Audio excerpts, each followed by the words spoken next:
When the did we decide it was okay to give the IRS 40% of our money? Well, we didn't. It all started in 1913 with the 16th Amendment, which made it legal to tax your income. Then, in 1913, the Federal Reserve Act, which was the creation of the Federal Reserve, was passed. And just after that, the Revenue Act, which was an implementation of a 1% income tax. That's how it started. It took just 3 years, and taxes were already at 15% to fund World War I. And by the end, they were at 77%.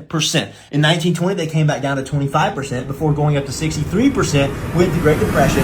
And then as a part of Roosevelt's New Deal to bring the country back out of shambles was a 79% tax implemented in 1936, which brings us to World War II and the highest taxes in the history of the United States of America at 94%.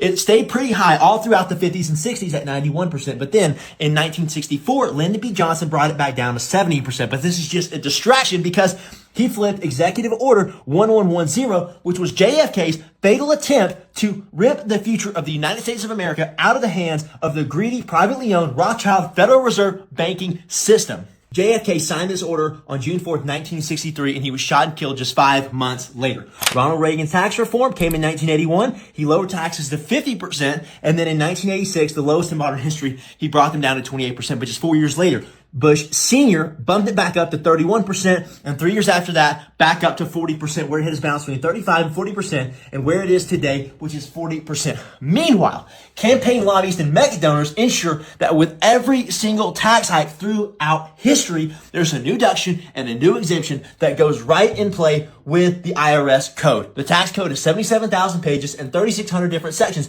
of ways for you to legally avoid paying taxes. Starting with 162, 168, 179, 453, 641, and 1202, just to name a few. This is the reason that Donald Trump, George Soros, Elon Musk, Nancy Pelosi, Bill Gates, Mark Zuckerberg, Jeff Bezos, and Larry Fink don't pay taxes. They know it's a big game, and they all learned how to play. So if you want to learn how you can play the same game and legally avoid taxes, just like these people, comment the word trust, and I'll show you exactly how it's done.